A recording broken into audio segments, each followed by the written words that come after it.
తాను cinema industry గురించి పట్టించుకోవడం మానేశానని తెలంగాణ మంత్రి కోమటిరెడ్డి వెంకరెడ్డి ఆసక్తికర వ్యాఖ్యలు చేశారు. పుష్ప 2 సినిమా తర్వాత టికెట్ రేటు పెంపు కోసం తన వద్దకు రావద్దని చెప్పినట్లు ఆయన తెలిపారు.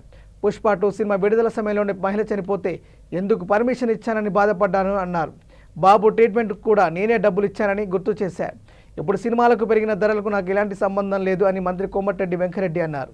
అరే గౌరవ ముఖ్యమంత్రి ప్రజల కోసం 24 గంటలు పనిచేసే ముఖ్యమంత్రి ఒక్కరోజు రెస్ట్ తీసుకోకుండా ఆయన మీద కూడా ఆ మధ్యలో సోషల్ మీడియాలో ఒకటి చూసిన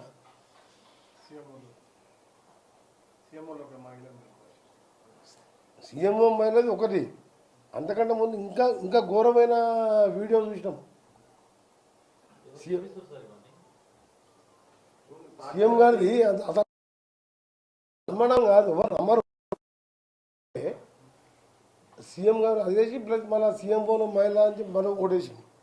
ఇవన్నీ అది సీఎంఓ గారిది, సీఎం గారి ఫస్ట్ వచ్చింది చూసినా కానీ సెకండ్ వచ్చింది చూడలే, ఎవరో చెప్పింది. రెండోది మన ఇన్ఛార్జ్ మినిస్టర్ మొదటిసారి ఎమ్మెల్యే అది అని చెప్పి నిలమానం అనలేదు. నేను చెప్పేది, నేను సినిమా ఇండస్ట్రీ గురించి పట్టించుకోవడం ఎప్పుడూ బంద్ చేస్తాను. నేను మొత్తం చెప్పని ఆయన అడిగిన దానికి ఒకరు అడిగితే కదా, సినిమా ఇండస్ట్రీ గురించి పట్టించుకోవడం బంద్ చేస్తాను. పుష్ప తర్వాత నేను కొత్త బెనిఫిట్ షోకు సినిమా టికెట్లకు పెంచమని నా దగ్గరికి రావద్దు అని వారం 10 రోజుల కింద కూడా ఏదో టీవీలో ఇచ్చిన.